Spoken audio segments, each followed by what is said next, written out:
I'm Emma Epp, a Pioneer rep from Essex County, and this is the Pioneer Made to Grow podcast.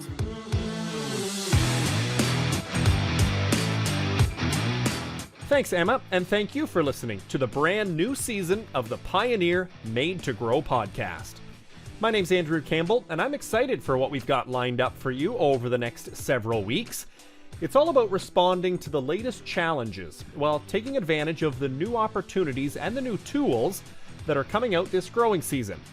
After all, we all know that Mother Nature is going to throw us a few curveballs to go along with the unpredictability that is the markets. And that's actually where we want to start this season off, is trying to bring some planning to the uncertain world of today's fertilizer market. If I think back to what we paid for fertilizer last year versus what we're going to be paying this year, it looks like a whole new ballgame. It helps that grain prices are high too, but add in the uncertainty of whether or not the supply is going to be there, and we thought we needed to dedicate an episode to fertility, both conventional as well as other options out there. Now, when you talk soil fertility in Ontario, I'm not sure you can find a stronger researcher than Dr. Dave Hooker. Dave is a crop systems agronomist at the Ridgetown campus of the University of Guelph and one of the foremost experts on agronomy in this country. Dave, thanks for coming on the podcast today. Yeah, thanks for the invite. Dave, your research can give a lot of perspective in this conversation, I think, that a lot of farmers are having, given the current pricing of fertilizer and the price of grain to go along with it. It's an emotional conversation, I think, for a lot of farmers, so to bring your perspective and your research, I think is going to be very helpful. So maybe we can start with the overall economics, especially for N, P, and K, and get into them individually in a few minutes, but like to start, do you think that this market should lead a grower to make some major changes in what or how they're actually going about applying fertilizer? The answer is yes, because with the markets the way they are regarding nutrition and fertilizer prices that are expensive, so we should definitely not over apply, of course. But also the cost of under applying could be a great cost as well in the loss of yield if a crop really needs that nutrient and the yields are suffering just because it's deficient of that nutrient. And so really what we need to sharpen our pencils at both ends, right? To in 2022 especially, in order to reduce the cost of mismanagement, which could be huge this year, the cost of mismanagement. That's a great way to put it. Cost of mismanagement, because I think there is that perspective that, okay, yield or grain prices are great. So therefore, I've heard some that say, oh, well, we need to make sure we put on lots. And then there are others that, oh, no, fertilizer's too expensive, so we need to cut back. But it's not that simple. This is about managing that overall cost both ways. Yeah, exactly. And I didn't, I guess, mean to paint the picture like it's a very anxious kind of moment. And it is stressful, of course, to make the decision. But all we need to do really is to follow some best management practices. And as long as we follow some guidelines, we are managing smartly. I think if we go into the crop year just ignoring some of the basic principles, that's where these mismanagement costs could creep in.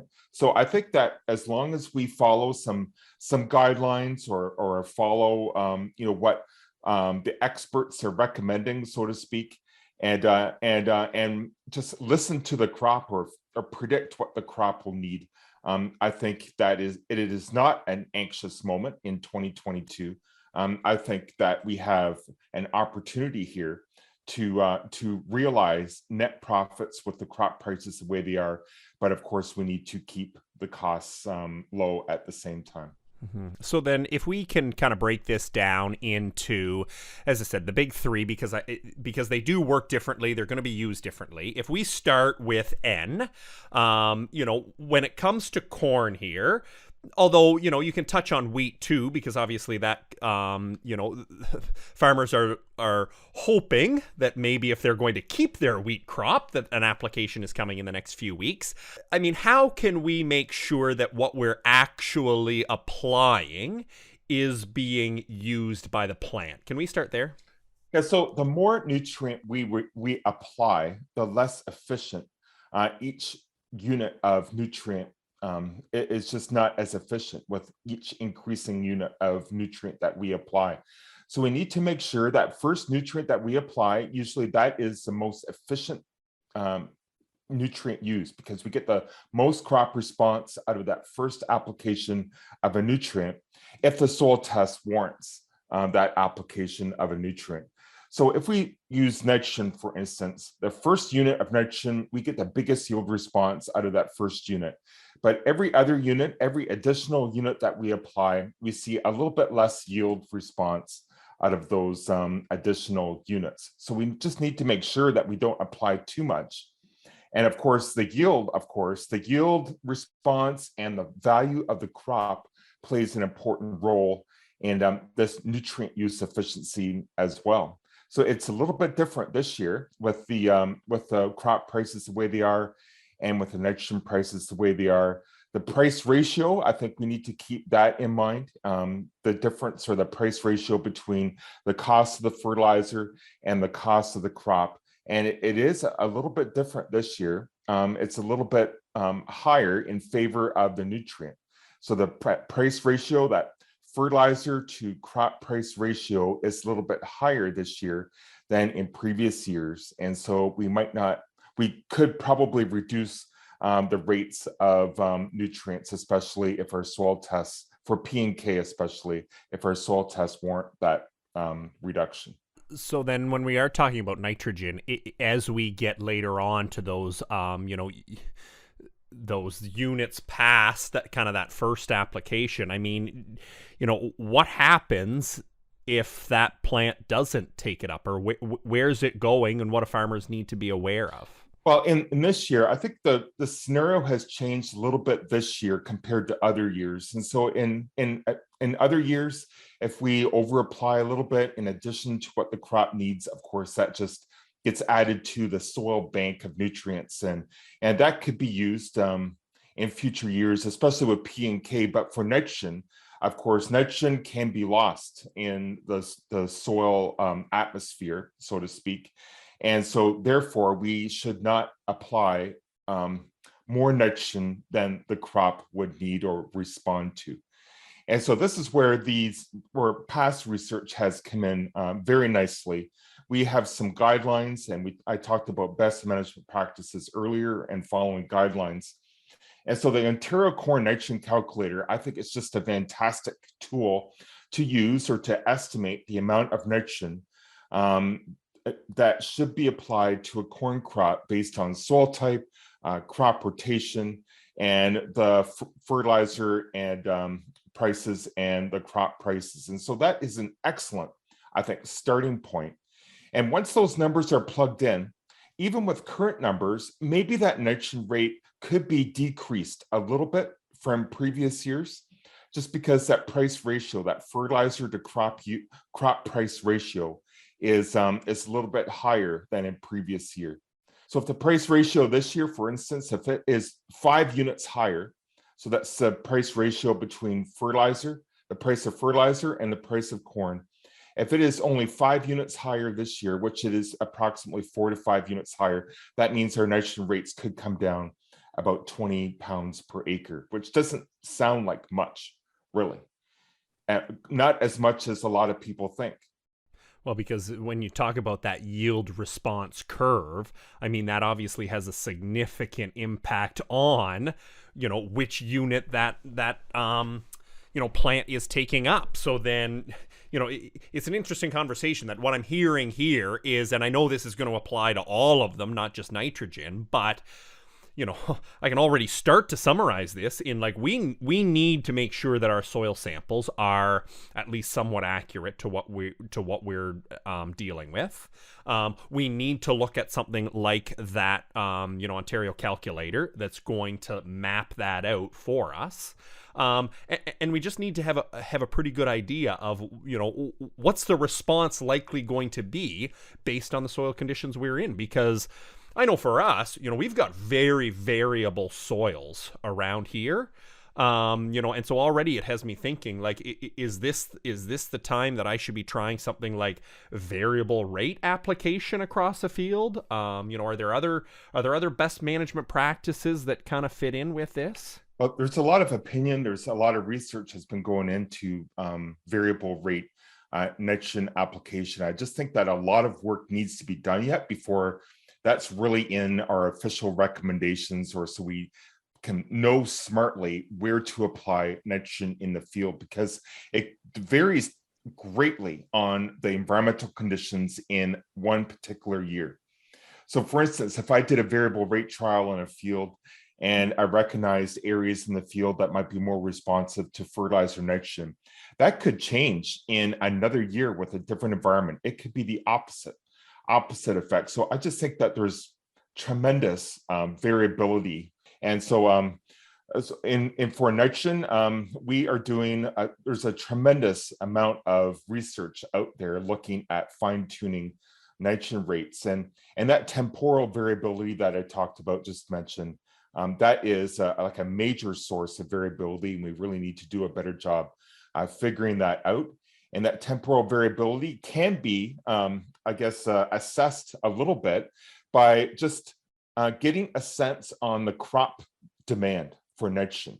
So in a high yielding year, if we sense that the crop is doing well, has a high yield potential, maybe we can put on a little bit more nitrogen. And that really favors the split rate application nitrogen. So put on a little bit of nitrogen early, maybe in the starter or at planting time, and then put the balance on as late as possible, as we can get into the crop, up to the VT stage, and preferably a little bit before the VT stage. But that late nitrogen application, I think that's the timing where we can fine tune that nitrogen rate just based on how the crop is doing. So then if we flip to the P and K side of fertilizer here, because obviously, they've got a different job when it comes to supporting these plants. Let's talk a little bit about, how can we make sure that what we're doing, what we're applying, what's there already in the soil is actually being used by the plant for them. Exactly. So it's a little bit different than nitrogen, of course, but P and K, we have excellent soil tests. Soil tests should be used on every field this year, I think, especially in the spring. So quite a few growers, they do it every 3 years. But I think this year may be an opportunity to take soil samples in the spring and to decide on how much P and K to apply to a particular field. And so we don't have critical soil test levels established, official levels in Ontario based on our data sets. Through some extensive data sets that we do have, 20 parts per million of soil test P, and that's the Olsen test. 20 parts per million of soil test P is really the critical soil test level. So anything below that is fairly responsive to fertilizer P, phosphorus, and anything above that has probably a low probability of response. And for potassium, it's the critical is around 120 parts per million. Anything below that, probably it would pay to put some fertilizer potash in a starter band or broadcast, or on rented land where those soil test levels are low. This year, it would still pay to put those fertilizer amounts on. But if it's over 120 for potash and over 20 parts per million of phosphorus, really, we should really limit the amount of fertilizer that we put on. This is not the year to do that. Well, Dave, it sounds like a year that, when we do talk about what the high price of fertilizer is, it definitely, and after this conversation has me kind of thinking maybe I should go back to my soil test map and make sure we're caught up to date, because that seems like the first place to start in all of this is, why not spend a few bucks on that test to try to save what could be hundreds, of dollars in this fertilizer, and just make sure we're, doing it responsibly. That's right. I think this year is an excellent year to do some trials, some strip trials in fields. And we always want more than 2 replications. So ideally 3 replications of every treatment, so to speak. And I think this year is a good year like a lot of growers are like fearing the cutting back too much fertilizer and the loss of yield. And there's one way to test that strategy or that mindset is to do some trials on your own field to figure out, the crop responses based on your cropping system. And that's one way to learn and to be sure, or to, I guess, to assess that question or to answer that question, how responsive is your crop to NP and K fertilizers. Well, Dave, I appreciate you jumping on the podcast today and helping us make sense of what is a very interesting market to be in right now. So thanks very much for the time today, Dave. Oh, you're welcome. Thanks again. Next up is Greg Stops. Greg has been good enough to join us in previous episodes to bring in a local perspective to our conversation. As an area agronomist for Pioneer covering parts of Midwestern Ontario, he's working with growers each day on issues just like this one. Greg, thanks for joining us again. Thanks so much for having me, Andrew. It's a real pleasure to be back with you. Well, it's always great. We've always got to come back for that local perspective with you, Greg, when we're talking about some of these big issues. And obviously, given where the market is, fertility is that question that I know a lot of growers are, struggling maybe isn't the right word, but thinking about a lot, definitely with that balance of, fertilizer pricing, as well as obviously just the grain markets in general. Now, when we were talking with Dave just a minute ago, the phrase that he used that caught my ear was, managing the cost of mismanagement, and that it's more than just simply, applying less fertilizer because you want to cut down the cost, or more than simply just dumping more fertilizer on in hopes of having high yields. It's instead about the balance of both and kind of sharpening the pencil on both sides. So in our conversation with you, what I want to do is get that perspective of kind of nutrients beyond the typical commercial fertilizers, that are available, and how can that play a role in managing those costs. But first of all, like, you're covering Huron, Perth, Bruce counties here in Ontario. I mean, I'm sure this has come up in lots of conversations you're having with growers. What are growers telling you they're thinking about when it comes to managing fertility going into the spring? Well, I'm hearing a lot out there. And I want to jump off something that you said there. I really like that. I've not heard that saying before from Dave, but like that, managing the cost of mismanagement, that's a really good way to start framing this conversation. And I think a lot of the questions and comments I'm getting from growers out in the field sort of fall into certainly that theme, right, of how do I manage through this and how do I not mismanage what I've got at my fingertips this year, especially given the backdrop of how volatile these markets are, especially when it comes to fertility and other inputs, right? So there's a lot of concern out there. Growers are coming to me with questions about how do I manage through this? How do I make the right decisions? What should I be doing in terms of fertility? I don't know that I will get all of my nitrogen. I do not know that I'll be able to access some of these other inputs, whether it's fertilizer or chem, right? How do I make those correct decisions on my corn, on my soybeans? What do I do with my wheat crop that I think looks okay right now, but I know I'm going to have to apply nitrogen to it really soon, right? All of those kinds of questions have started to come up. And we really need to kind of guide people through that, but there isn't a blanket answer for everyone. It has to be very specific, looking at individual fields, running those numbers. And I'm sure Dave in the earlier segment would have told you that it's all about kind of running those individual numbers to decide, make some of those decisions, and they have to be very informed decisions.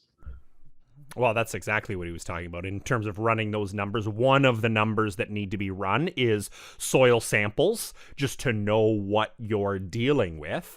And I love the point you brought up just in terms of, we've talked a lot about just the cost of fertilizer and how do you deal with this, but it's another conversation of what if you can't even get all the fertilizer you would typically put on or want to put on.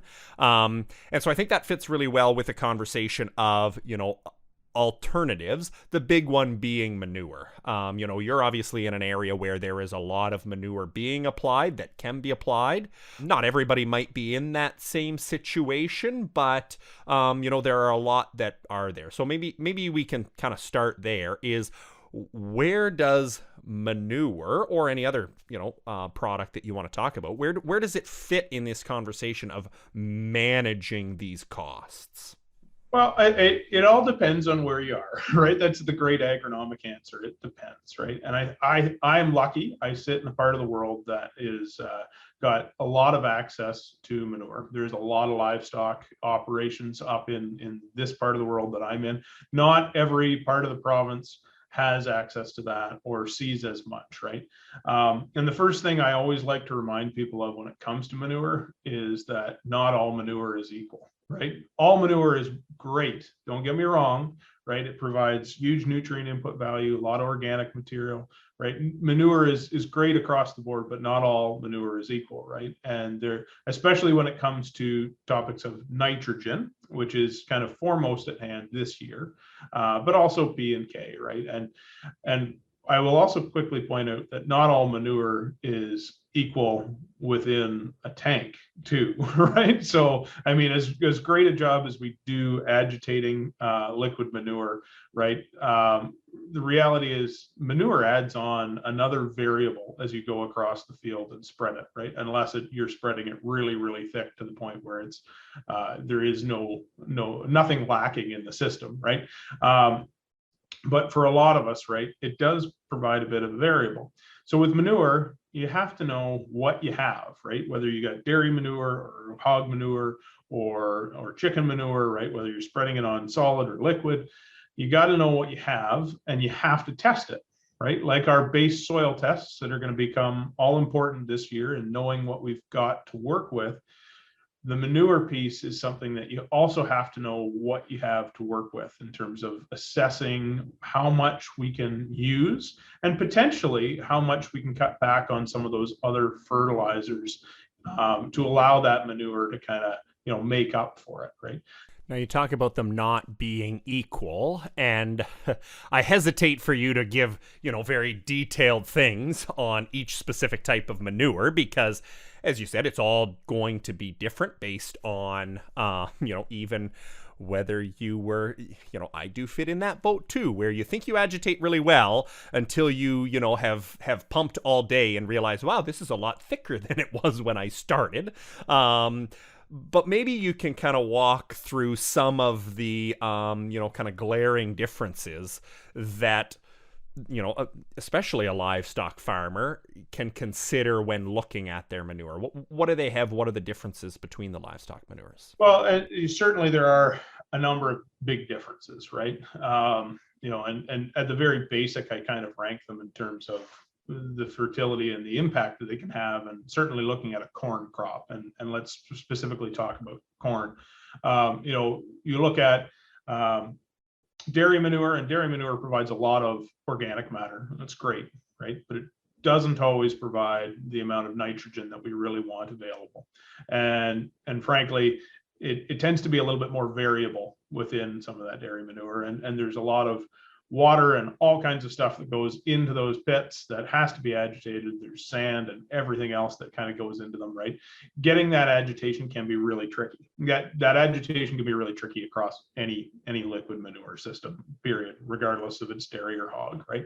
Hog manure tends to be a lot richer, frankly, right? It's got a lot more nitrogen. It's got a lot more P and K in it. It just tends to have a lot higher values and can be a little bit more like rocket fuel, right? So it's the one that in the system, you look at, and it's an all-around really rich manure that if you have it and access to it, and you've been applying it regularly to your fields, and those fields have good soil test values, well, you can probably save yourself a little bit of cost on the input piece, right? The dairy manure, I don't know if you can. You might be able to. It depends on where your soils are at and what levels they're at. Chicken manure certainly brings a pile of benefits to it as well, and can certainly be a real rocket fuel. But you do want to manage through what's in it and what is available out there in your fields already. And a lot of the time it's being spread dry. So you got to work through kind of what the implications for that are in terms of variability on spread patterns and everything else, right? So, just like Dave talked a lot about soil samples being really important, what I'm hearing from you is that manure sample, like if there's a year to be doing it, this is the year to start doing Absolutely. that. If you don't regularly kind of sample your manure, you definitely need to start to this year, especially if you are thinking about cutting back on any of your regular fertility inputs and relying more heavily on that manure. Now, then if we can switch gears a little bit, we've talked about the commercial side. We've talked about, this great tool in terms of manure, but there's other stuff out there that either is on the product side that we can be applying that maybe has some, nutrient value to it, or, other products that, can we add to what we have to maybe make them more responsive to the plant. Is there anything specific in there that you're seeing in your region or other areas of the province that, maybe for me as a grower, I can be trialing this year just because, to me, I look at a year like this and, maybe this is a good year given, both the price, but also the grain market that's there to do a little bit of trialing so that I'm better prepared for when those prices come. Yeah. So there's a handful of things out there for sure in terms of especially nitrogen in the other options category, right?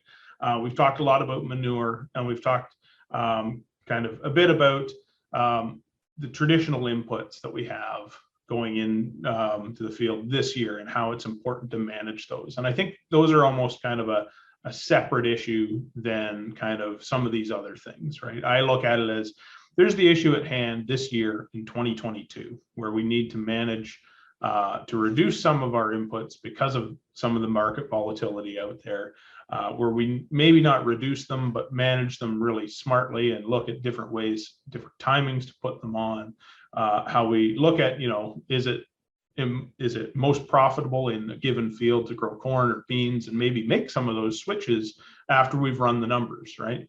And then there's this kind of separate topic of other things that can provide nitrogen, right? That maybe we want to start experimenting with. And you're right in that this year is a great year to start experimenting with those things, to see kind of what they add to the system and what they give us. And kind of regardless of the market volatility that we see, if I have any sort of crystal ball at all, it's to look forward 10 years and say, we're going to start to need to cut back on our dependence on some of these other sources of fertility inputs, right?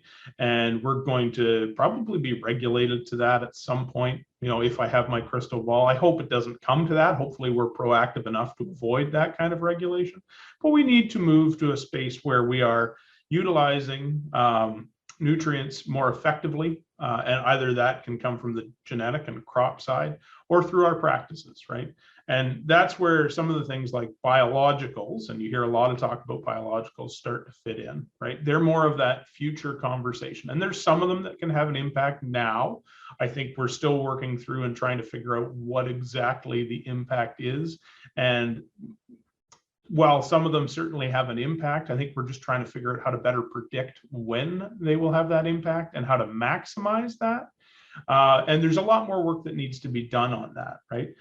There's others out there in that space too that have a significant impact and can have a significant impact now, right? So products like nitrogen stabilizers, things like Entrench that's offered from Corteva, have great value and have a real nice fit with things that we've already talked about, like manure, right?